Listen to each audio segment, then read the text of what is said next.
Ladies and gentlemen, welcome to a new episode of the Good Night Podcast. Today, recorded live at Cafe Eevee. Guys, Alessandro has not changed his mind and still sponsoring this podcast. So come to Cafe Eevee, 1251 Sanzotique Est. Get all your sweets, all your coffee needs, all your cannoli needs, and everything Italian sandwiches at Cafe Eevee, 1251 Sanzotique Est. I'm watching Alessandro as I'm saying this. And thank you so much, Cafe Eevee, for supporting our podcast. Today we have a very special guest, guys.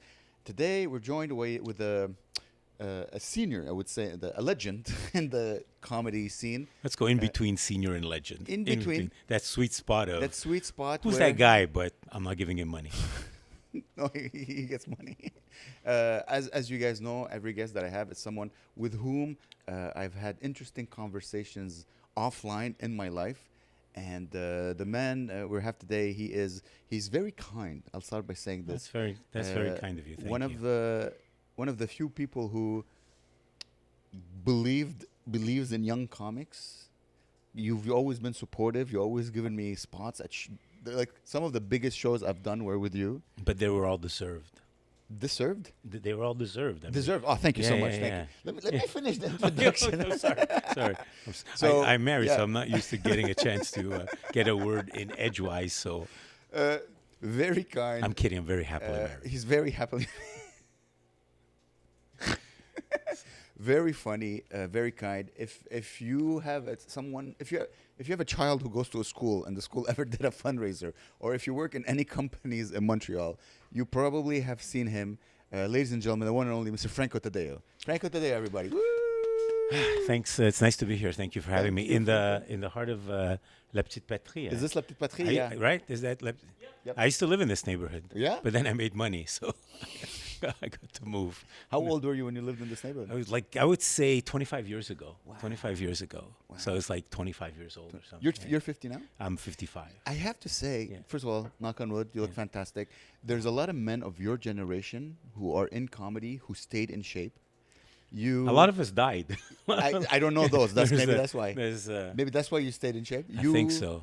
Sid, Sammy, Neil, you guys have always been like every time I see you guys are in shape. You take care of your health. You have energy on stage. I'm like, all right, I need to. If I want a long career like these guys, I need to start lifting weights. But all kidding aside, I do have colleagues probably even before you started that were wonderful comics that did pass away at a young age. And because it's a very unhealthy lifestyle, so right? We work late nights. Usually before a show, we don't eat much because, you want to be agile or maybe you're nervous. After the show, it's 2 o'clock in the morning, you're eating and you're not eating salads. If you're on the road, you're in hotels mostly often, as successful or unsuccessful that we are, we're not in the best hotel, so there isn't a gym. No. So having seen colleagues pass away at like 42 or 45, and you're like, you have to take care of yourself because the lifestyle we have is not conducive to a long-term existence. So we try. Yeah, you try. Yeah, I'm thinking of trying. This is where I am. But maybe you're not at the, like, how old are you now? I'm 42. Yeah, well, you know what? I think you have a good run till like 5-6 more years. Then you'll have no choice. Yeah. I already feel it right now. Yeah. Because I do the road. I started doing the road a lot. I try to do the road at least 1 weekend or 2 weekends a month. Yeah, I've seen that. And there's so much driving. So much driving. It's such a big country. We're so lucky. We're so lucky that I can perform in like so. When you go to New Brunswick, it's as if you landed in a completely different country. I find. Yeah. People are different. They're friendly. They have a weird accent. The audiences are so appreciative too. I think sometimes, I know in Montreal, sometimes we're spoiled because for the longest time we had the biggest and best festival in the world. So Montrealers saw the best of the best. So they're sort of blasé. And when you go to the rest of Canada, especially small towns, as you're noticing, they're so appreciative that you're there. And we're, people always tell me, look, you're not as bad as you think you are in Montreal, and you're not as good as you think you are in the rest of Canada, which is true, I got the first time I got that feeling is when I started in Montreal, as you know, and then I went to Ottawa. I did an open mic in Ottawa, and holy moly, I felt like a headliner. The drive back felt like 5 minutes because I was floating in space coming back. Which club? Absolute? I think yes, it was Absolute. Yeah. Absolute. Yeah, but the whole all three clubs in Ottawa, the crowds are always The fun. crowds are amazing. They're easy. They want to have fun. But don't you find the rest of Canada is like that? I've done shows like in Winnipeg or Yeah. Vancouver, or even like those are big towns, big cities. But I mean, even in like Kelowna or Kamloops, and the audiences are easier not because they're dumber or because they have a better joie de vivre. It's because they're less discerning because they haven't seen so much comedy, and it's so much easier and sometimes so much more. I don't know if it's much more fun because this is our home, so it's easy for us to make jokes about home. Yeah. But to do jokes in the rest of Canada that are not necessarily geographically limited and get a really valid response is validating. Yes, it is very validating. The comedy is easy. Yeah. Not easy in the sense that, as you said, Montreal is like lifting heavy weights. So when I go there, I feel. But not for you anymore. Uh, To be fair, like I have been lucky enough, whether it's you or other comics, to see the growth. Thank you, sir. And you're a good comic, and it takes work. I think it takes at least, wouldn't you say, at least 5 years? more. Yeah. It took me. I was a slow learner. I would say it took me 10 years to have a full hour that I'm proud of, and now I take it on the road.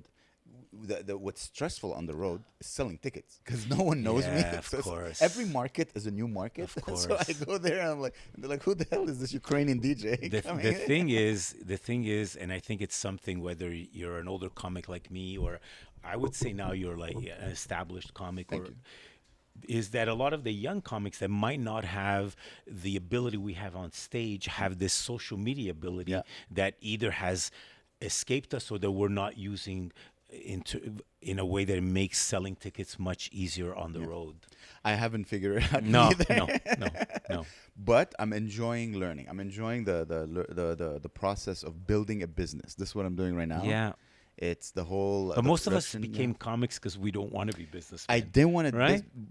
Completely. or true. business Yeah. people. Business people. I didn't want to have a job. I wanted Yeah. to be funny on stage, but I wanted to be a professional comic since day one. Because No, that's amazing. I started late. I was like 31, maybe. Yeah, that's Yeah. when I started. I've been doing Yeah. comedy, But you made it into a business. You're you know what? established. It was a business that sort of like fell upon itself. Like when I first started doing comedy, I didn't have. You guys are much more fortunate now in terms of stages. When we first started doing comedy, we were lucky if we got on like once a month, once every 2 months, because there was only 2 places that had open mics. There weren't all these satellite rooms. So, and when I first started doing comedy, I'm like, I want to be a mainstream comic.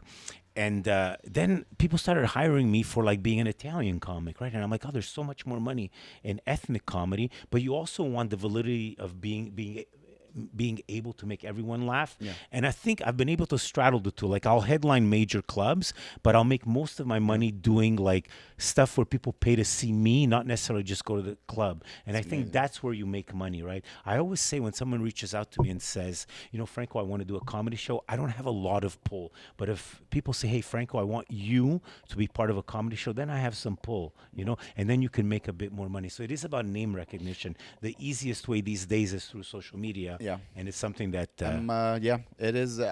People say, because I know you've done a few TV shows. I I remember seeing a skinnier version of you on Comedy Now. If I'm not mistaken. And I've done like a CBC special and stuff. But I remember- all skinnier versions, granted. But you're more jacked now. You're not. Well, I have to hide the fat with like. I have muscle. to say, you eat more than any other human do, I yeah. have ever seen. Like I'm pretty fat, No, you're but I not. should be so much fatter. should be. As so many people can contest if you follow me. Attest. My wife contested, but if you follow me on social media, I have terrible eating habits, and I have to make up for it by like you exercising. should be 400 pounds. I should be. The few times that I've done shows, I should with be you, grossly diabetic at this point. There's no doubt. we do a lot of shows, and every show has its like perks. Your perks is always a table full of food. But it's important to me. I always Yeah, say, I I can see think, that. and I think I say this, I've said this to you, and I've said this to like every young comic that I book on my shows. I try to treat us, Yes. because I'm a comic first and foremost, the way I think we should be treated, which is making sure that we're taken care of, whether it's like food or access to drinks, not an unreasonable amount, but having like a decent pay. And I think it's important because if this is a hobby, you're only going to get as good as a hobbyist, right? Like I'm a hobbyist at hockey. Nobody's going to go to the Bell Center to watch a hobbyist. They go to watch professional athletes. And to go to watch professional comics, we need to be able to make a living at this. And I try my best in my little world that I've built to make sure that at least on my shows, you can at least eat for a week. You know? And in a single sitting. Yeah. In a single sitting, you eat 12,000 calories and you're set for the You're week. good for a few days.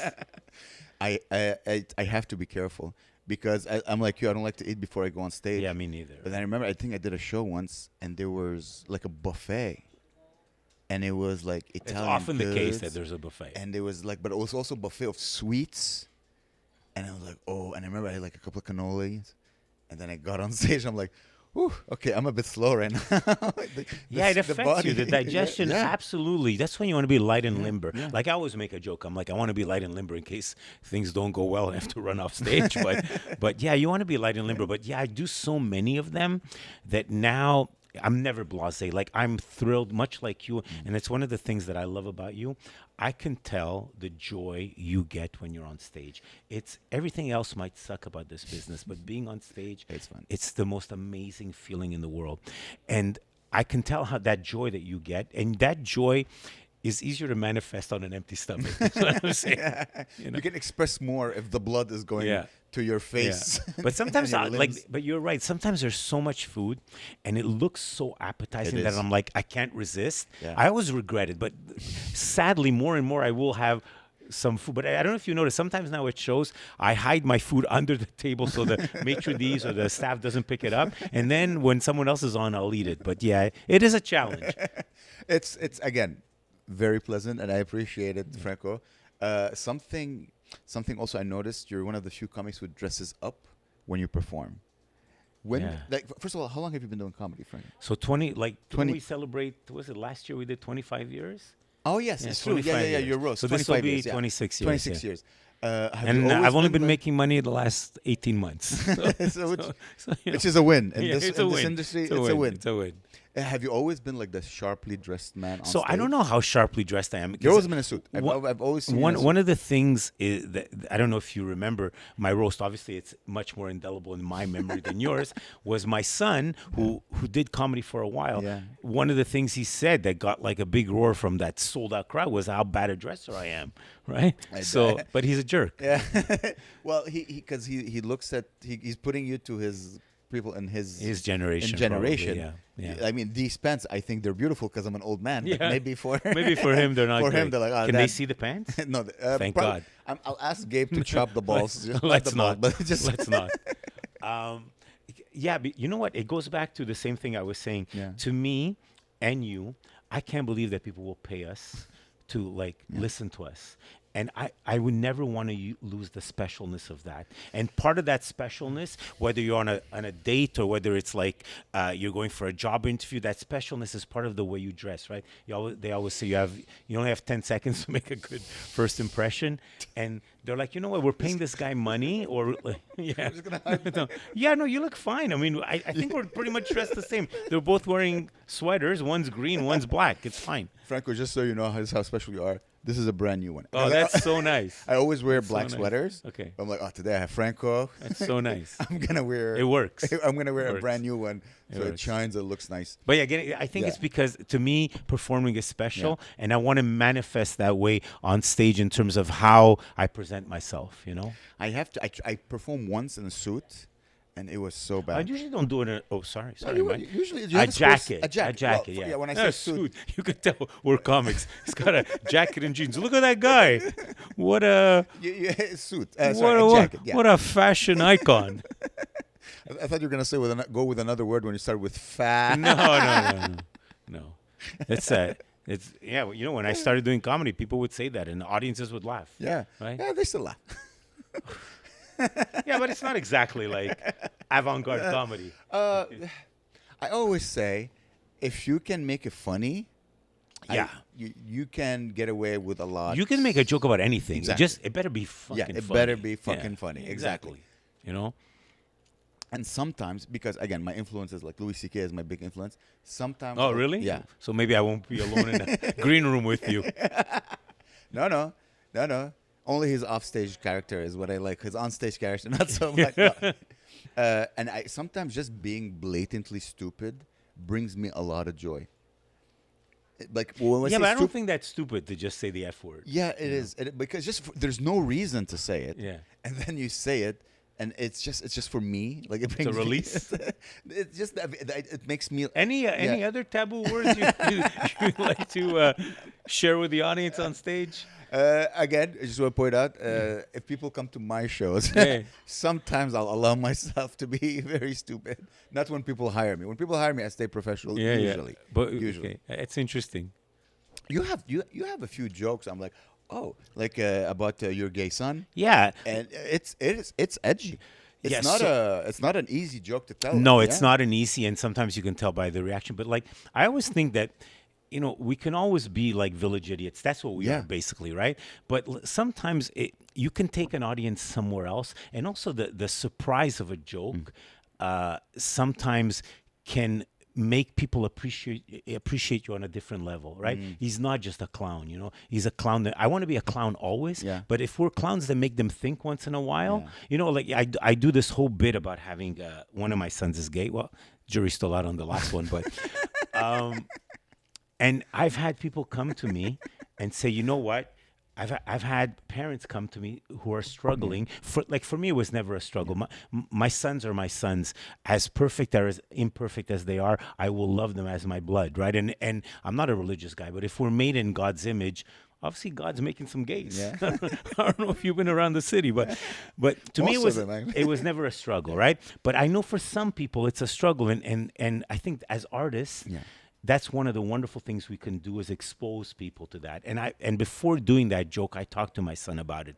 And my son said, Daddy, he's like, do the joke. He's like, if people can see that someone like you is so accepting of a gay child, it might make it easier for other people. And I'm like, what do you mean someone like me? but yeah, what do you mean? The Italian macho-ness, I think. Yeah, is what- exactly. But if they can see, and people have said to me, and it's gratifying to Yeah. say, you know what, I don't feel alone because my child is gay too. And as artists, if we can impact that way, then why not? And make people laugh. It's like you said, you can do anything, whether it's like socially conscious or like borderline risque, but it has to be funny. It has to be funny. I think that's. I personally, I don't like to censor. As long as it's funny. Yeah, I as long as it's enjoy funny. edgy jokes. Like they're so a good, beautiful, well written, well crafted, edgy joke about an edgy subject. It's so beautiful agree.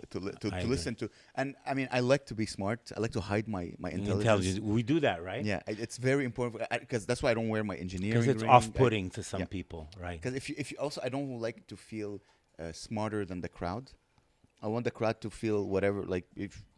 No, I'm the jester. I'm the village clown. we are the court jesters, right? But And- court jesters had to be smart to Yeah. survive the mendacity of the king, Yeah. meanness of the king. I didn't even know. Thank you. I didn't even know what that word meant. Yeah. But yeah, and sometimes it can be off-putting, right? But Yeah. I find doing comedy, I think you and I may have spoken about this before. It's much like a date, right? You want to come off sort of like non-threatening, Yeah. and then once you establish a trust, you can be.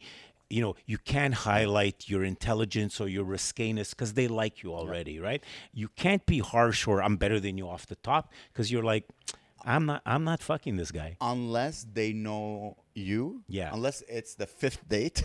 Yes. They've seen you before. Right. And you know the character that you are. Absolutely. You know where I learned a lot about doing comedy is hosting and watching hosts, like seasoned hosts, how they build up.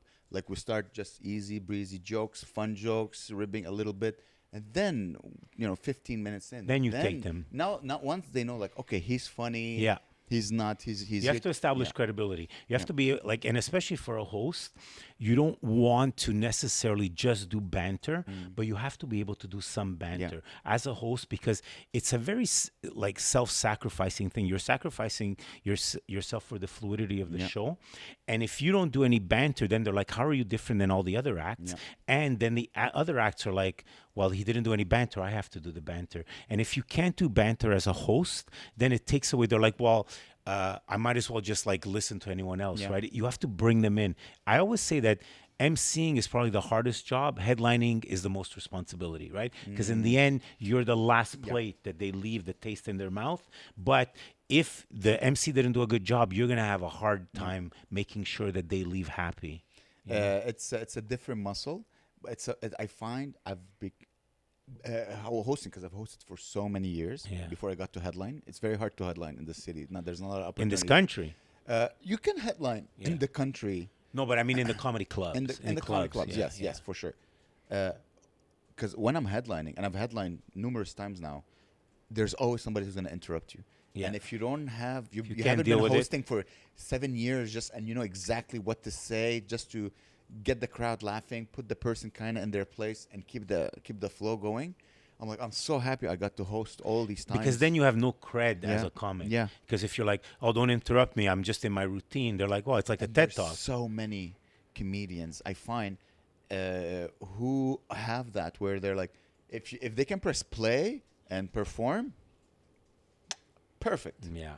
The second something happens, the second there's black ice on the road, and they have to. They're skidding off the road. They're ending up in the ditch somewhere. They have that muscle of being funny on the spot. Yeah, like off the clown. cuff. Yeah. And it's such a, like, I've done so many small shows now, where if I do now a small show, I know exactly how to get laughter as if there's a room of 6,000. I did a show not too long ago. There was like 18 people in the crowd, and everybody was like not doing great because it's one of those, you know, they don't feel like a crowd. Of course, it's a big room. And there's no sense of anonymity when there's only 18 people, But I find bigger crowds are easier than smaller crowds. Because you just need a few big laughers. And then the laughter like becomes like this wave. But a smaller crowd, people are aware of their individuality, so it's hard to get that collective sort of laughter. Part of me enjoys that in the BDSM in me, I'm like, I'm going to get you. Yeah. I'm going to get you guys laughing as if you're in an arena, and I'm just... Part of me would enjoy being more successful and being able to draw more people. We're different that way. When I say I do the roads now, as I say, I'm booking my own shows. I've seen that. It's a lot of hustle. I have to. But now's the time to do it, That's the time before, you know... Before you have to exercise like me. Well, before the kids, because I know you have 3 kids. Yeah, 3 knock boys. on wood, 3 beautiful boys. Yeah. I know 2 of them are very funny. I haven't met the third one. I've met your son who roasted you. Yes. Fantastic jokes. Yeah. I met your youngest son who is I think they're very smart. Honestly, they're both funnier than I am. Yeah. And you know what's interesting is that my middle son, Luca, who you know, dabbled in comedy for a while, right?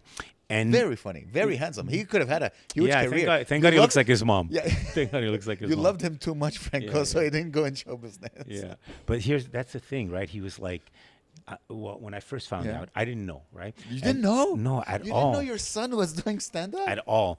And I got a text from my son. He was at the Comedy Nest on open mic on Tuesday night. And he's like, Dad, I'm going on in 5 minutes. I'm like, what? Right? Okay. And so then I talked to him and I'm like, why? And he's like, you know, Dad, I remember growing up, you would like sit at the kitchen table, you would write your set and stuff. And it was always something that appealed to me. So he did it for, I would say maybe a couple of years. And then I noticed he's not doing it anymore. And I'm like, why? He's like, you know, Dad, there's no sort of prescribed road as I do this and then I get this and I do this. And he's like, you know, he's got a really good job. He's got like a 6-figure job. He's got a wife, you know, and he's like, I can't chase it without knowing in 3 years this will happen, in 5 years this will happen. And I get it. And I honestly, I love what we do, but I'm so happy that he decided not to do it because I don't want him to chase, 15 years. It is and insane. Then it's insane. It's insane. It's a career choice. It's insane. You have to be insane. You have to be insane. And I know this because I know I sacrifice so much. Yeah, you have to be insane. Listen, it's been my experience. Comics, and I'll include the 2 of us. We're much smarter than the average individual. We're much more dysfunctional than the average individual. We have because this decision with the intelligence that most of us have is just stupidity. Because like talking about my son, and he's like, Dad, I'm not going to dedicate 15 years when I'm already making 6 figures, although I would love to do it. But if you told me this is the game plan and this is the result, I'll do it. And then I was doing a show on the West Island. I was headlining a show, and Chris Vendito was on it. And he goes, you know, Franco, I wish I was as passionate about anything else that would actually make me money as opposed to comedy, but this is all I care about. There's beauty and sadness in that statement. We're pathetic people It's who make other people we're, happy. we're obsessed people, and I love people who get obsessed. I love obsession. I'm a man who obsesses. When obsessed over something, Really? I obsess completely. Yeah, Franco, we've seen each other in very professional worlds, Yeah. but I'm an obsessive guy. Like what other? Like you're obsessed about comedy? Oh. Anything else? What? Well, when I started, it was engineering. I'm like, Okay. all right. When I got to my master's, I'm like, I'm gonna be the best aerospace engineer Yeah. Polytechnique has ever produced. Like, I just fully immerse myself completely. Sometimes it's not healthy, like shisha, like the Yeah, of Arabic. course. Yeah, I know what that I is. got obsessed with it. I Really? traveled the world. I went to No. Egypt. I went to Turkey. Just to find the best just shisha? to buy it from the merchant who builds it. Like, I Yeah. was the history. I love fully immersing myself. I didn't know that about you. Yeah, I knew the comedy. You have I to be knew the obsessed. engineering. But I think because to be an engineer, you have to become obsessed. You can't dabble in it. You can't be a Engineering. hobbyist engineer. Engineer. That's Well, the you'll thing. make more money though. Yeah, I was- As a hobbyist in engineering, as a hobbyist in comedy. It was a great period of my life. But just sometimes you just go like, all right, let's try So shisha, engineering, comedy. shisha engineering. What else? So listen, now I it's- say this now with it's love. business. All right. You're single. No, I have a girlfriend. Oh, you have a girlfriend. Okay. And, How does the obsession work with her not feeling that she's still a priority in your life? Because that's always been my challenge. It's a struggle. Yeah, it's a struggle, right? Uh, Because she's probably like, "Why are you gone every night?" It's not like she it, is she a comedian? she's not a comedian. Thank God. She's You don't wanna do that. She's a human being. Okay, yeah. She's a regular human being with a regular job. She loves comedy. She always loved Is comedy. that how you guys met? Yeah, she came to one of my shows, and she was very beautiful, and I had to talk to her. Yeah, But we do punch above our Yeah, because our we're funny. pay grade. Yeah, yeah, Franco, yeah, yeah, yeah. you're Enough you said.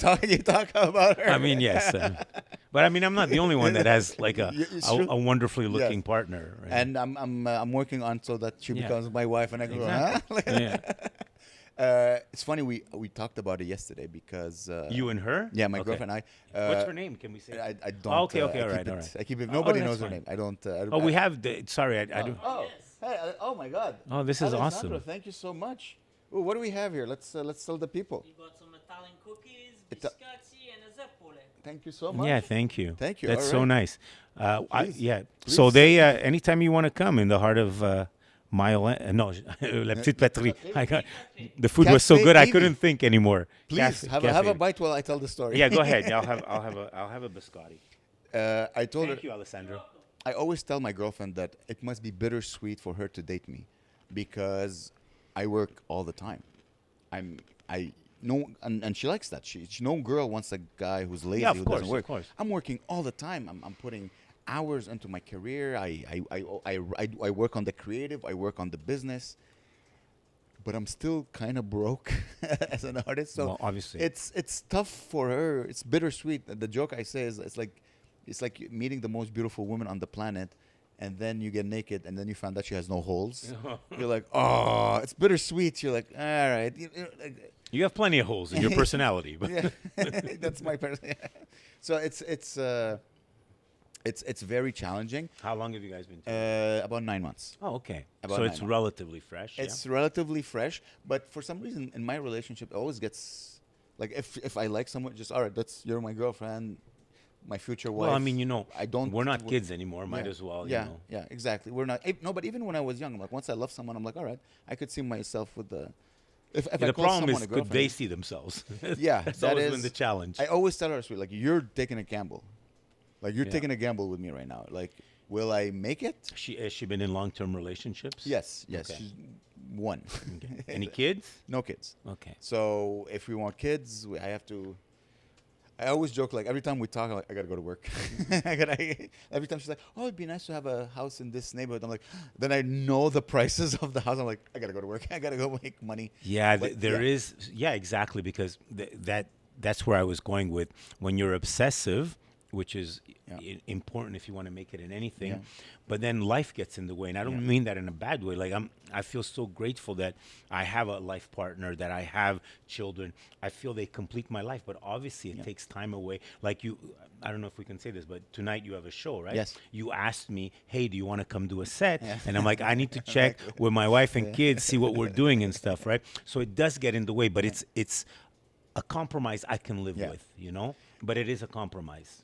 It is a compromise, but also even hearing you, your family life feeds your art. Of course, tremendously. yes. I Yeah. don't I'm know not what else smart we could- enough to make up stuff. So I gotta, in the sense that I'm like, oh, this is important. I don't want to be, part of me also doesn't want to be like the 60-year-old comic who's saying like, I'm on Tinder. There's something. yeah. But there are tons of, because it's not a profession. And again, you and I, it's something, it is a profession. The fact that it is hard to make a living at doesn't take away that it is a profession, you know? And it is a profession where it's hard to have long-term relationships because you're on the road a lot. There's a lot of, I mean, not for me because I'm not good looking, but for guys like you, there's a lot of temptation on the road because, whether you're interested in men, women, or both, when you make people laugh, people feel like a kinship to you and they approach you, you know? Yeah. And and most comics, whether they be, you know, gay, straight, male, female, they do get partners that are way better looking than we should because of the ability to make people laugh, which makes people comfortable, which makes people want to be around you, you know? That's well said. Sudhi, you heard this? You're lucky to have me. You heard this, baby? You're lucky to be dating this guy. What I do on the road to avoid these vices is that I always travel with like really hot young men. Yeah. I go with Joel and Will. Okay. I'm like, ladies, just have sex with these two single men in their 20s. I'm gonna go. They are attractive young men. Yeah. I'm gonna go tabulate my email list so you guys can watch me when I come again. Yeah, you can fuck them. It's all right. It's fine. But Franco, it's crazy. The road. I mean, I don't partake because I have a girlfriend and I love her. But the opportunity to cheat on your partner when you do the road is bananas. It is Holy bananas. moly. I don't know how people. That's why you have to have a partner that is that understands that the relationship is solid enough, right? And it's not always easy. Like, you know, my wife and I have been together quite a while, and at the beginning, like, she would be like, but, you know, I mean, I regret sleeping with you, and I'm sure a woman would regret sleeping with you after the fact, but before the fact, you know. But yeah, it's not easy, and that's why you're right. There are a lot of lonely comics, you know, And I don't for lack of wanna- a better term. I don't want to. The thing my girlfriend knows, like, that's not my vice. Women, and it's not my vice is just being obsessed and eating. These are- My vice is eating. Not even drinking. But it looks great. Yeah. You look again. You look. I Oh, gained 40 pounds, stop. Franco. Since the last time you saw me, I think I gained 30. It doesn't show. Maybe the black is slimming. The new sweater look. So that's interesting. Why do you think you gained 40 in a relationship? Is it because you're comfortable? No, because I stress eat. I eat my emotions. For some reason, my taste buds But you've are, always stressed. So why would now? because I tried to, like, 2025. I gave myself bigger goals. Okay. And I'm like, all right, I want to headline. I want to become a headliner. What you've done, And I want to do the road. what you're doing. I want to grow this podcast. That's always a goal. It's not easy, but yeah. So I'm like, all right. So now, and I want to make more money on my own, not as a hired. Gun. You mean like as in like going on the road? Yeah, and exactly. producing shows? I want to make more money self-producing, because I think there's more money if you self-produce. Also, I'm building my fan club. Right. So all these stresses of like. So the idea is that you go into a town, you get an email list, Yes. and then you'll come back in a town. Yes. Hopefully, yeah. I mean, I that's how I built my business, Exactly. kind of. You Yeah. know. So I'm building a business, and I've never been a businessman ever. Yeah. As an engineer, I wasn't a businessman. Of course, yeah. As a comedian, I was just living the You life just of want an to be an artist. artist, yeah. I was just thirsty and hungry for spots, so I would just do any spots ever, just to learn how to talk to people with a Yeah. mic. But now that. But now you've learned, right? Yeah. So there comes a point where after you learn, you should be able to like make some coin. Yes, off it, exactly. You know? So I'm like, all right, the next step is to become a businessman in this, you know. And I look at the people who made it. I'm like, all right, I have to build my own thing. So I'm like, let's produce. So that gives a lot of uncertainty. Like Of course, in yeah. 2 weeks, I'm going to Sudbury, Sault Ste. Marie, Northern Ontario. and New Liskeard. I haven't been there, but I've been to those other two. Yeah. And now I'm like, all right, let's sell tickets. How do you sell tickets? I tried Usually to it helps if you have a contact in that city. Do you have somebody? Well, the bars are kind of... Okay, so you're doing the bars. Yeah, what I do is at bars who have like a showroom. Yeah. And there's like quite a few Ontario comics that do that. Obviously, in Quebec, it's much more limited because it's French, right? Have you ever considered doing French comedy? So I did French a little. I think I used to book a comedy festival. Yes. The pandemic killed that. And because of that, because the reality of Quebec, and the festival was in Laval, which is the second biggest city in Quebec, or it might be third. Quebec City might be bigger. It's close. Yeah. So it's a huge city. And the sponsors and the president of the festival wanted, because of the demographic reality, that the festival be 2/3 in French and 1/3 in English. So I had to dabble in French comedy. And the best way when you're not known is to go up on stage and they're like, oh, this guy's good. Maybe we'll listen to him when he's trying to book us for a festival. So I did it. I did it for a while. And have you ever done French? I done it once because the crowd didn't speak English. Okay. So I had to improvise on the spot. That was. But here's the thing. I think if people follow your podcast or if people know comedy, especially French comedy in Quebec, there's a star system because of the barrier of language. Yeah. I've done maybe 10 shows. I got asked to do a festival. Yeah. It wasn't a big festival, but it was a festival. It's crazy. You understand, Frank? It's crazy. You did 10 spots, so you got invited to them. It's crazy. Oh my God! It took me 9 years to get booked by Just for Laughs. I say all the time, and you know this: if you're young and you're bilingual, and you do comedy in Montreal, do French. I mean, and the thing is, English is the genesis of how comedy started, but the money's in French. You know, I might do French comedy as a second job. Yeah, like people have a day job while they do English comedy. Yeah. I might do French comedy as your day job, as my day job, just so I can fund my English comedy. I think you know what, guys. This year I'm doing a French spot. Let it be known. French comedy, here I come. And I don't mean this to denigrate French comedy at all, but it's so much easier. So much easier because the best French comics in the world are in Montreal. Yeah. Even the best comics from France or Belgium, they'll come here. Yeah. But we're competing against the best comics in New York, in Toronto, in Australia, in New Zealand, in England. There's such a bigger pool of talent. So it's so much easier to get ahead quickly in French. And when you get ahead, you make money. You know, I mean, who is it? Mike Patterson says French comedy is easy. Yeah. I know it's his tagline, but it's true. If you've done, and one thing about French culture, there is a joie de vivre. Yeah. The audiences are fantastic, and they support their artists. Quebecois people love Quebecois artists. Yeah. It's truly a nation within a nation. Absolutely. Culturally, it's amazing. Yeah. Also, I don't know if you know, but there are small towns that have theaters that reach out to comics and say, we'll give you $3,000, come do a show. That's going to be my new part-time job, guys. Yeah. Let it be known today. Yeah. Franco, you've convinced me. Guys, here's the thing. I've always been saying I wanted to do it. And I speak perfectly French. I'm a because didn't you say you went to... I grew up in Canada. I'm in Montreal. No, but you went to l'université en français, no? I went to McGill and Polytechnique. But Isn't Polytechnique French? It is, but at master's level... there's no language. No, there's not, Some teachers teach in English. Engineering is... It's all math and numbers. I don't know if you know, I have my brother-in-law who's Persian, is a physicist. Ooh. And he had a scholarship at several prestigious American universities, but the Iran embargo came and all those... They weren't taken away. He just wasn't allowed to come. So he reached out to Université de Montréal. And he goes, you know what? I'll do my PhD here. And they were so thrilled to have him. And he's like, but I'm not speaking French. They're like, no problem. Just come. Right? Nobody. It's a PhD in physics. Physics, even... There's like 6 people who can do in the world what he does. Yeah. Even l'Académie Française de Sciences, 87% of their publications are in English, right? Crazy. Science happens en anglais, veut pas, right? Science happens with whatever language is good enough for the scientist to express himself. That's what I love about science, is that we just want the knowledge. So whatever language you're comfortable in, and English seems to be the one that is, and they're like just... It's the prevalent one. Unless it's Portuguese. Nobody wants to learn anything in Portuguese.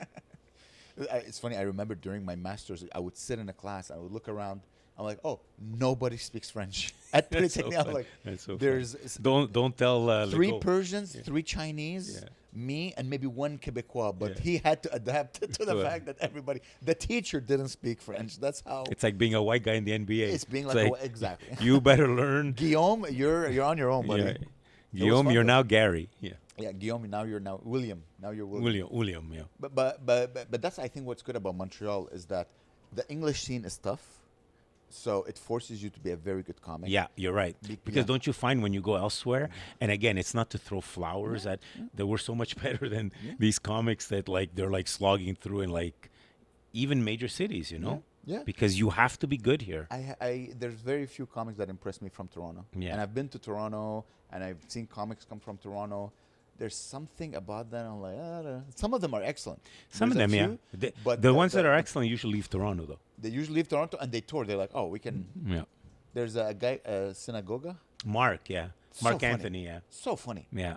So much energy, so much like big presence. I'm like, You know, oh. but the good thing about Mark, Yeah. and props to him, is that he's a legit comic and he's a legit social media Yeah, presence. yeah. There's Great people. character. I would say I'm a legit comic, but Yeah. I'm not a legit social media presence. There are so many people that are legit social media Yeah. presence, and then they go live and they're very disappointing. You know. Yeah. But he can do Uh-huh. both. To his credit. I think what he did is that he started as a comic, As a comic. became a good comic, Yeah. and then he started social media. Yes. And a lot of people start social media, Yeah, and then become they very hope. good, They and hope. they're like, oh, because there's not much money in social media. The money is on the road. Yeah. People coming to see you, and then they go on the road, and then Yeah. they pack rooms, but the they're not initial great. tour, they'll make money, right? Yeah. And The first tour, the initial tour. I the said initial that, tour, yeah, sorry. If if you're not a good comic, they're not gonna Yeah. come. Every show that I've done now, the 15, 20 shows I've done, cities I've done this year, I guarantee you, if I come again next year with a new hour, they're gonna come see me because they all had fun. That's the plan, right? That's the plan. Yeah. Like the thing is, you know, I think you were like more nice than I deserved in your introduction, but like I've survived for 25 years because I'm good at what I do, right? But because of when I came up, I don't have that social media presence. But people are like, oh, you know what? I know if I come to see you at a show, I'm gonna have a good time. Yeah. And that's for me, as that has allowed me to survive. If not, as my wife will tell you, not necessarily thrive, but survive in comedy. Like I'm good at what I do, and I love doing it. I think it would, you just, because I see you post a lot on social media with your son, with food. I think you just need a little tweak. You just have to maybe focus a little bit, and if you can pull out a video a week, you It's will content, be, right? Yeah, It's content. it's all content. Who are your influences? Because if you don't like Louis C.K., I don't know. And who no, you it's like, not that I Frank. don't. I think what Louis C.K. does on stage is brilliant, right? Like one of my biggest influences is Bill Burr, but then then he went to the Riyadh Festival, and I'm like, come on, Bill. Yeah, you don't think? Why not? Oh, let's talk about that. Why do you think it was? Look, I think we're all paid mercenaries, Yeah. right? But I think when you reach a certain level, like there are things, and I'm not even close to those guys, but Yeah. there are things that I've been asked to do that I'm like, no. And I think he's at the point where, I mean, they dissected a human being, you know, that government, yeah, you know, yeah. and for his defense to be was like, well, you know, I feel like I can go there and be silly in a way that I can't in North America, or he said the United States. I think Dave Chappelle said that. Dave Chappelle is like, there's more free speech here than in America. Yeah. And I'm like, all right, let's calm down. It's a bit much. It's a bit, but I mean, you know, Dave Chappelle has never been one of my heroes. Yeah. So like, but Bill Burr was one of my heroes because I think you know that he comes from a humanist perspective, whether it's right or left, and he calls things as they are. Yeah. And going to Saudi Arabia and doing that festival is not calling things as they are. Can I offer a counter argument? Yeah, absolutely. As a man from the Middle East, Yeah. as a man who grew up watching the evolution of Saudi Arabia, Yeah. Where it was 20, 30 years ago when it was terrifying. It was literally terrifying. And the push to make it into a global Arabic powerhouse with open doors, allowing women to drive. Can they vote? Can they vote? I think so. Okay. Well, there's no. Why would you vote? It's you have a king. yeah. There's no voting. Well, that's really. a problem there too. But England I has think- in the sense that Yeah, but there's a the royalty But- in England is not akin to the royalty in but- Saudi but- Arabia. but The royalty yeah. in Saudi Arabia might be akin to the royalty in America right now. It's getting Right? there. It's getting. Yeah. Maybe that's why they went. They felt comfortable In being the in a sense that dictatorship. As a personally, if opening, how can I say this? I understand It's what you're saying. Opening doors to Western thought. If it's done through comedy, like if the first thing that gets in is comedy, I don't think it's a bad thing. Listen, I'm not denying all the bad things that the government have said, the slavery, yada yada yada, 100%. But if we want change, bringing comedy as a little aperitif, Yeah. before you bring democracy, before We have to watch Eevee. before you bring equality, before you. That's not a bad thing.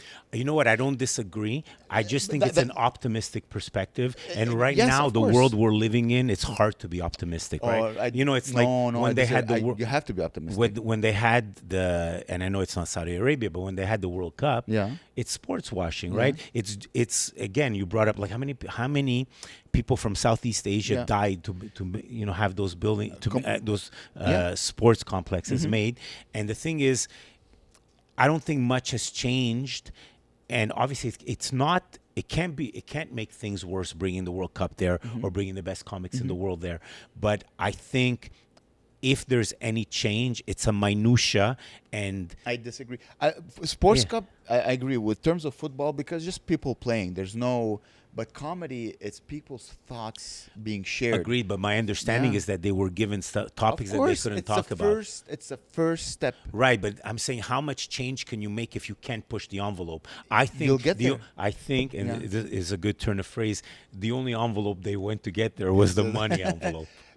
That's the thing that the criticism. And they that didn't need it. That's my thing. Of course. Like if you're but a young comic I would have done it, just so you know, Franco. Yeah. Franco, you know why? Yeah. Because I told you, because, hey, I'm optimistic about the fact that this is the first time these people get to witness this. You never know how it will affect in 20 years. You understand what I mean? Like, you don't know how someone who watch a teenager watching Bill Burr in Riyadh, you don't know what type of human he will be in 20 years. His life has been altered forever. The universe has shifted. Right now, Saudi Arabia wants to open, again, with a lot of... with a lot of like, don't do this. don't- obstacles. with a lot of obstacles, but just the fact that it was open, I support that. I'll give you this. The criticism I have over the comedians when they just say, okay, say the argument that I just say, that you're optimistic, that it's good, that it's opening the doors, but also say you did it for the money. Yeah. Don't say, oh, I just did it I because went of- there yeah. because I was allowed to be Yeah. silly in a way that I couldn't If in it was a America. pay Dude, what come you on. can show, you wouldn't have done it, buddy. Yeah. If it was a show where you were paid, I don't know, $100 to do a spot, and you had to pay your own plane, you wouldn't have done it. $100, who's booking that? That's, guys, I always said if Riyadh wants to showcase that now they're open for free speech, have an open mic. Don't Yeah. bring the 20 funniest human beings on the Exactly. planet. Have an open mic. This is how you'll show me that you're open. But again, Yeah, I think we're a long way in- from there. but it's getting there. It's slowly getting See, my there. concern is that that they had this festival, right? And like, who was allowed to go, right? What was it? A mixed audience? It was like, were women allowed? Yes. And if it was men, was it only the elite that could go, right? That would be the best if only men. Yeah. Everybody with a sense of humor. Let me tell you. all your Jordan Peterson fans, this is your guy to go see. This is the guy right here. This guy. And the thing is, if it's the people that most benefit Yeah. from the oppressiveness of that system, those people's lives won't be changed by watching like Louis C.K. or by watching, I wouldn't. Actually, I don't know. Did Louis C.K. go? Yeah. Okay. Yeah. I I didn't know. wouldn't. 100% it will be. Think about it. I like your optimism. You have to be optimistic because we're slowly edging into like peace in the Middle East, and Saudi Arabia was a big player in that. And as a man who lived war, who is so pro peace, the fact like this is life altering. The fact that Saudi Arabia and Israel were like, all right, let's sit down and see if we can create peace. Oh, whatever the cost is, peace is nice. So I'm like, hey, listen, the whole Middle East is changing, and I'm very curious. I'm kind of optimistic to see where the future will go. I don't know, man. We thought that the whole sort of North Africa, Middle East would change in the spring. What was it called? The Arabic Spring. The Arabic Yeah. Spring, and Things got worse. The difference is now the Arabic Spring. Here's how I view the Middle East. Every time every time movements started. See how funny we are. Look, it's not always a funny. Next, we're going to talk degenerative genocide in post Civil War Rwanda. Stay tuned for that one. The Middle East, if movements are done by the people, all you'll do is you'll replace a bad person with a slightly less bad person who will eventually become bad once he gain more power. The world now, unfortunately, and at the same time, fortunately, is controlled by money. And money, you can make money with war, and you can make money without war. And it seems that they're trying to make money without weapons. So I'm like, okay. There's a possibility. But let's hope. That was always the hope that there would be a peace dividend, right? But then a lot of like the military-industrial complex is like, if no one is blowing up bombs, our stock price is not going to go up. So those are fighting factions, right? Tourism, I put them all in tourism, whether it's like manufacturing, travel, tourism, blah, blah, blah, finance. And then you have the military-industrial complex. And they always headbutt. So it depends who has the best lobbies. Now, I think Saudi Arabia are like, okay, we want to be a touristic hub. We want industries to come. So we need complete peace in this region. Because when someone immigrates to Canada, they don't think like, ooh, is there going to be war? Yeah. It's not even in their mind. So I think they're trying to change the image of this whole area to like, no, listen, come live. Let's agree there's some work to be done in terms of changing that image. It's a 100-year project. Yeah. It's a 100-year project. But that's the beauty. Well, at my age, I don't have that much time, so. Yeah, well, we're lucky we live here. It's a 100-year project, and the thing is, when you have a monarchy and a complete control of the people, it's much easier to steer. That's Trump's whole thing. He's like, I love China. It's a dictatorship. The president can decide what he does, and that's what happens. He's like, I'd love that. Debating, and there's no... Trump is terrible for the country, but it's great for international relationship. That's what I'm seeing right now. Is if he's able to create peace in the Middle East, Bill Clinton didn't achieve this. Hey, he's going to create peace in the Middle East, start war in Venezuela. It's like one or the other. Like the Venezuela thing, by the way, I don't know how it started. I don't know what. You're like, what?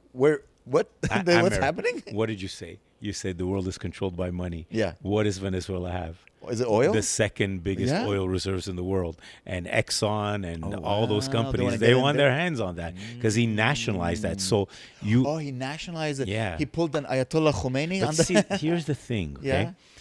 Like, the happiest countries in the world are these Nordic social democratic countries. But don't they all kill themselves?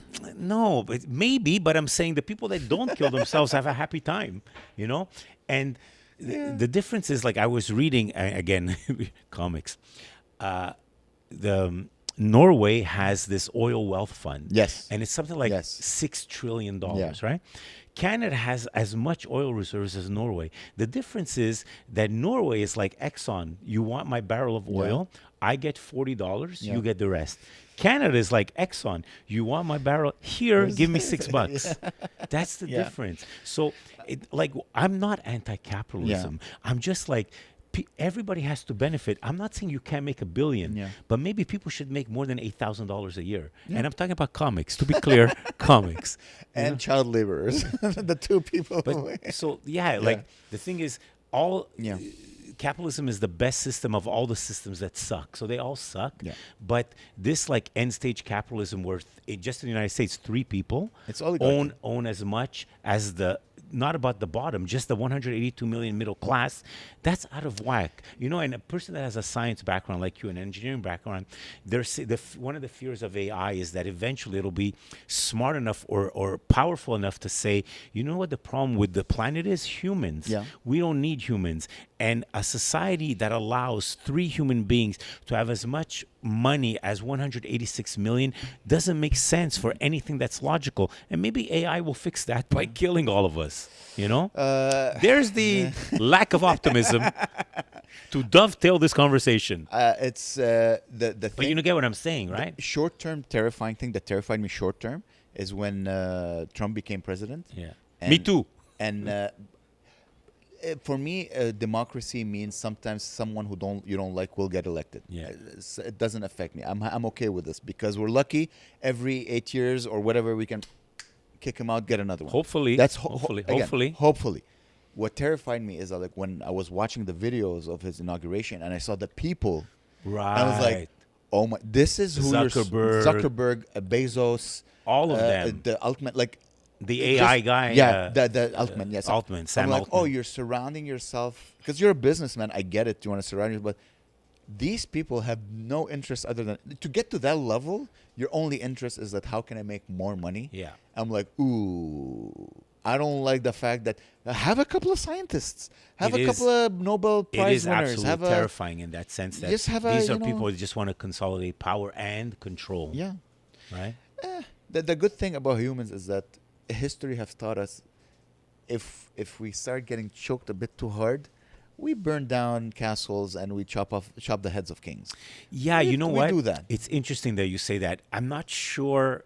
That used to happen in the past. Yeah. I don't know if you've ever heard of Abbie Hoffman. Abbie Hoffman was the guy that led the student protest movement against the Vietnam War, right? And there's this book about that he wrote called Steal This Book, right? And libraries all over the world carry it. And every time the book is stolen, they're happy because people get it, right? And in that book, he talks about Twinkies. He's like, people will never have a revolution until they can't afford Twinkies. Because the idea is that once upon a time when despots were ruling, people were starving, their children were working at 8 and dying in mines, right? But now that doesn't happen. They just keep us at a subsistence level that you're like, yeah, my life sucks, but it could be worse. So I can still buy Twinkies. Until we can't afford Twinkies, those revolutions won't happen anymore. Maybe AI will help. Maybe. AI has no reason to support the oligarchs. No, absolutely no.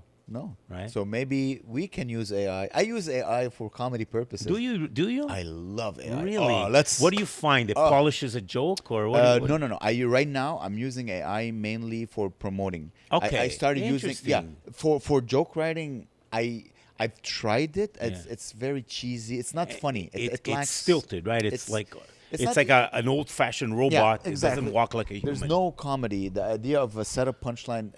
They have maybe. So you use it for what? Like, for example, I started using a program called Sora, which creates videos, and it's blowing my mind. Really? Because I've always wanted you can edit and so you can say Franco Taddeo is walking down the street. He slips on a banana, and as he's falling, his zipper's open, and this whole and just. It's not as straightforward. People think you type and it creates a video, but if you want to fine tune it, takes like hours. Yeah. That's the part that I don't love. I love it. Right. Again, this is my new obsession. We're talking about obsession. That's funny. Because I've always had these ideas that I wanted to create, but I'm always like, I can't. Like we're talking about. Could it like animate one of your routines? I can make it. I can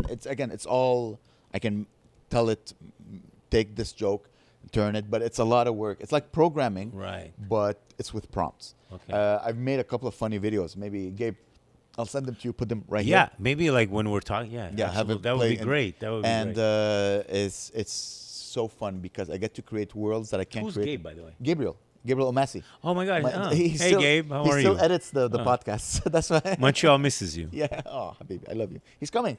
He's coming soon. He's for the holidays. For the holidays. Because his parents are here. Yeah, his mom is here. His mom, okay. And so it's my new obsession now, where I think of an idea, because I made a video because the STM is on strike. Yeah. So I made a video where I say it's me on a camel on Saint Laurent, then me in a tuk-tuk, then me with a jetpack. What's a tuk-tuk? A tuk-tuk is one of those, Vietnam. A Vespa? It's a Vespa with you sit people in the back. Oh, a tuk-tuk. Okay, yeah, right. Okay.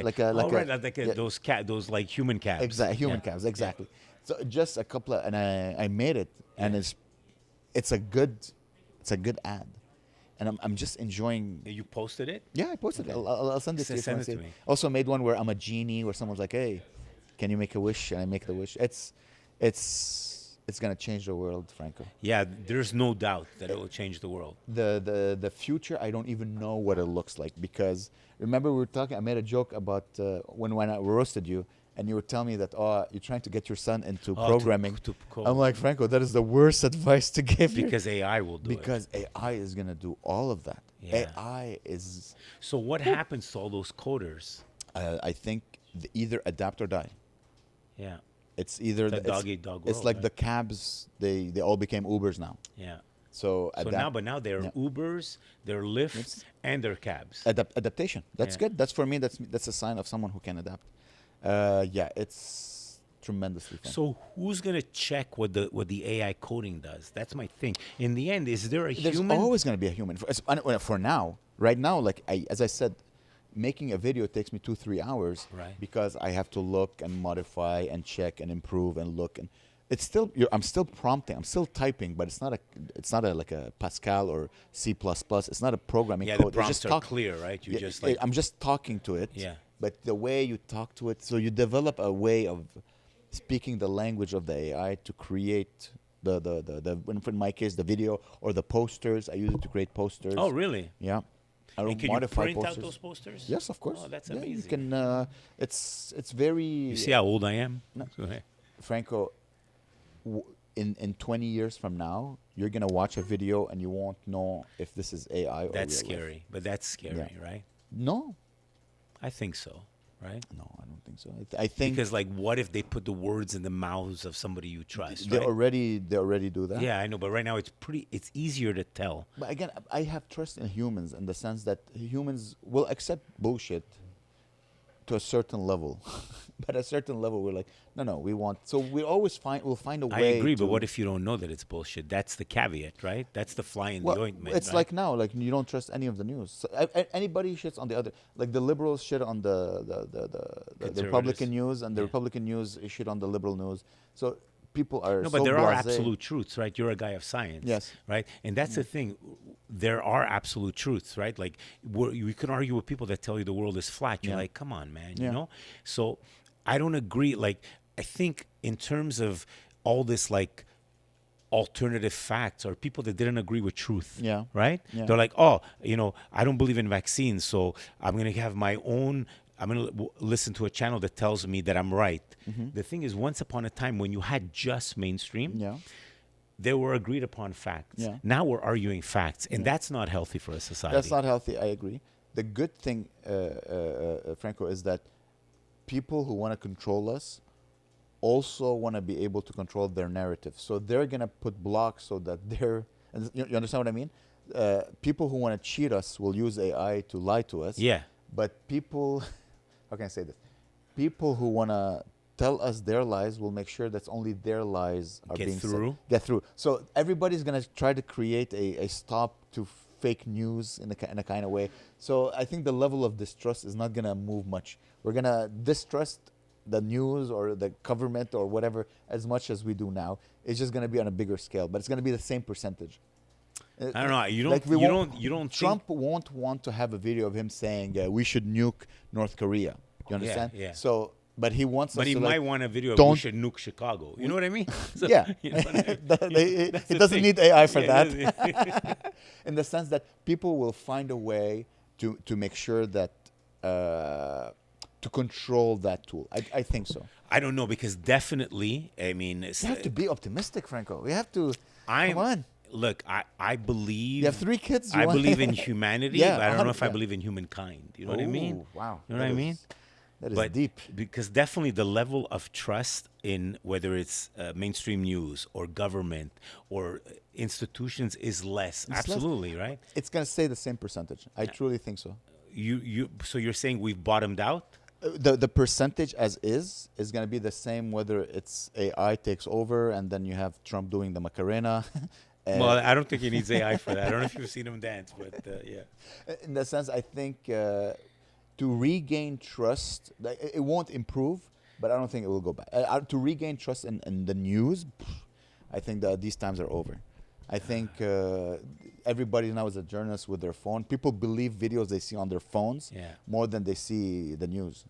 Like it's insane. Like especially during the war in the Middle East, people would believe like the videos filmed like but this looked like AI. This looked like it was taken a months ago.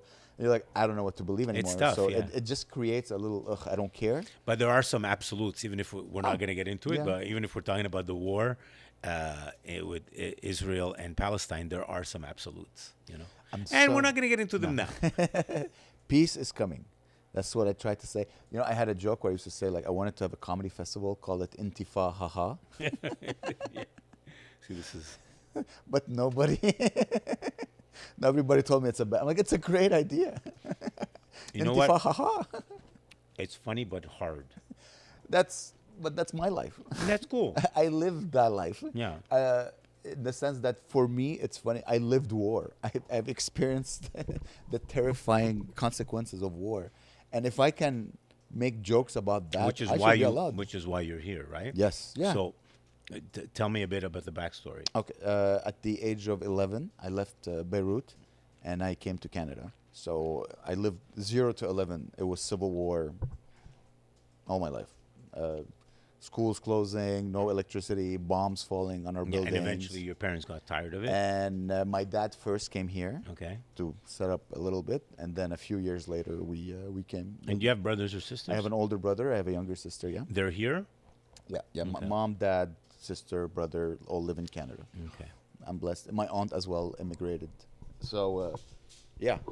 That's most of the diaspora of that Lebanon. It's kind of like affirming that you have this optimism coming from Lebanon, Yeah. which was like the staging ground for all these powers who used it as a sort of like a Yeah. test ground to like Oh, terrifying. have their like sort of ideas of grandeur, whether it's the United States, whether it's Syria, whether it's Israel. France. Before that, yeah. yeah. Turkey. It's a port, so everybody wants it, right? It's a Yeah. port city. And it's a beautiful place when it's not at war, right? It's the people are changing, I find, and they're as you know, I went to Israel. I visited I'm Israel, aware. and I there's a lot of resemblance in the state of mind of the typical Israeli and the typical Well, they're Lebanese, Semitic people, right? in the sense that they go, Yeah, hey, Eevee, sorry. we might die, we're gonna have fun, we're gonna go dance, we're gonna eat good food. We can't let this world, like, there's a little like, hey, kusara sara, we have to live life. So they're There's a little, yeah. Southern Italians are like that, but without the fear of constant death. Yeah, Italy is a country I would love to visit. I have not visited Italy, and I find that I went to Greece. Yeah. I enjoyed Greece They're a lot. similar. Yeah? The food was amazing in Greece. Yeah. It's insane. The olive oil, to this day, olive oil in Greece is. So Oh. I have to say, as a person from the, no, not at all. Let's talk even more. Bear with me. Yeah. I think the best food in the world is from the Mediterranean Yes. basin. Whether it's 100%. Portugal, whether it's Lebanon, Yeah. whether it's Tunisia, whether it's Italy, I think that is the cradle of civilization for me. To a Right. level, like, you know how much it is? If you look at all the countries, all the great empires, Yeah. once they had the Mediterranean, they're like, we're good. We're not going to. Yeah. What am I going to go do to Finland? Eat some rotten fish? No, this is the world. I don't care about That is anybody the else. world. And it's like the bread basket, the fruit basket Yeah. of the world. It has the best climate. Best climate. It's just and there's Best climate, best food, most beautiful women. Yeah, absolutely. That's it. Yeah. We're done. Look at all the empires. Once To they me, had those are always, whether it's like I've always found like whether it's like Lebanese or Greek or Italian. Or Algerian, the women are beautiful. Yeah. There's this sultriness to it. The thing is, they don't put out, so that's why you have to go to Nordic countries. where they maybe that's why they're so happy. Oh, Franco, let me see how long we've been recording. I don't want to keep. I don't know if you've been to Germany; they're not that happy. We're in 10. Wow. Time flew. I've been to Berlin, Oh, okay. and I found that Berlin specifically, there's nobody straight in Berlin. I've heard that. Everybody's a little queer. Everybody. My oldest son, who is gay, as we discussed before, lives in Paris. Oh. But he always talks about what a thriving gay community Berlin has. It's insane. Hitler, you lost, buddy. Yeah. You lost. Buddy, you would, oh my God, you would kill yourself again. You'd be like, if you were to rink, you're like, oy vey. It is, Yeah. but I truly enjoyed Berlin. Berlin is, I would put it maybe top 5 cities. That you've been to? Comedy-wise, best crowds. It's interesting how I noticed that a lot of fellow comedians that are bigger than you and I tour, and most of them are Americans, they tour in Europe. Yeah. Other than England, they tour in Europe and they do shows in English because it is the lingua franca of comedy and the 100%. world, you Yeah. know? The crowds in Berlin, I hope you get to perform there. I don't, it's not on my, what is it, dance card, but. Add it, because hottest crowd I ever performed to, free speech all the way. If you don't do a joke about the Holocaust, they get offended. They follow orders. Yeah, well. In a good way and in a bad way. Yeah, that's interesting. Fantastic. The best crowds. The best crowds I've had. I performed in London, Paris, and Berlin. All in English. All in English. And Berlin, where did they have the most trouble understanding your accent? In London. I speak very slowly. Yeah, in London. So they all kind of, and I don't use complicated words. So I haven't had You're hiding your intelligence. Speaking of speaking slowly and the snobism of whether it's England or France, as I mentioned again, not to be redundant, my son lives in Paris, so he has several Quebecois friends. Like his mom is French Canadian. And he's fluently bilingual or trilingual. He speaks Italian as well. And so he has friends that, are from small town Quebec. And because he's in Paris, they'll go visit him. He was telling me the story. He has this friend. His name is Jean-Sébastien. And he's in a restaurant and he's trying to order. And the waitress switches to English because she can't understand his Quebecois. And he goes, tabarnak, je parle même pas anglais. Like they're so snotty about their French. She switched to English to a guy who's from small town Quebec who doesn't even speak English. It's one of my favorite stories. Sorry, Jean-Sébastien. Jean-Sébastien. That name is fit for that story. It's fit for him. He's from Matane or something, When I was younger, I used to look down to the Quebecois accent. Yeah. But as I grew older, there's something human about it. Because I find now, I'll make a correlation with the Middle East after. I find now that accents are slowly dying because even someone from Matan has access to mainstream French or mainstream English. So we're all kind of losing that little flavor. In the Middle East, there's a guy, I started following him. He's like a young man and he cooks on in the woods or whatever. But he has the accent of a village in Lebanon. And I get to hear this. I'm like, what a beautiful But isn't the accent of that village in Lebanon different than the accent from somebody in Beirut? Yes, exactly. In Beirut, they all speak kind of French. They lost that. There's no... It's so modern and... But if you travel in Quebec, you'll see there are like the accent, and I don't know where Matane is, but like Saguenay, Lac Saint Jean, the way they speak is so different from a Montrealer. And also in Quebec, there's that joual, right? Yeah. That working class accent then is different than proper French. Right? I love. As I said, as I got older, there's a story behind that accent. But if you meet someone in every culture, and I love that. You know what? Just to bring it back to comedy, you know what's interesting? Even you have an accent. You have an Italian accent. Of course, yes. Like, I'm like, oh, this guy is from Montreal Italian accent. Yeah, Montreal Italian accent. It remind me that. So even look at your hands. I don't know if you've been noticing. Well, you know what's the old joke? How do you shut up an Italian? You tie his hands. Here we go. Yeah. So I forgot. A few years ago, I did this tour in the United States called the Goodfellas Tour. Yeah. It was 4 American comics and myself. And I had probably the most pronounced Italian accent of all the guys on the tour. But when they used to introduce me, the tour was only in the United States, they would be like, oh, here's Franco Taddeo from Montreal, Canada. And the audience would spend 4 or 5 minutes saying, how is this guy so Italian? He's from Montreal. Canada, their frame of reference, and again, not to denigrate Americans, but they are very inward looking. Yeah. They don't understand that there's Greeks, that there's Haitians, that there's Italians in Canada. So they're like, I don't understand. This guy's more Italian than the guy from New Jersey, but he's Canadian. Don't they just play hockey and stuff? So like a third of the way through the tour, I'm like, stop introducing me from Montreal. Yeah. Just say, ladies and gentlemen, here's Frankie Bronx, right? And so it didn't have to take that time for them to like, it's an Italo-American, because they don't know.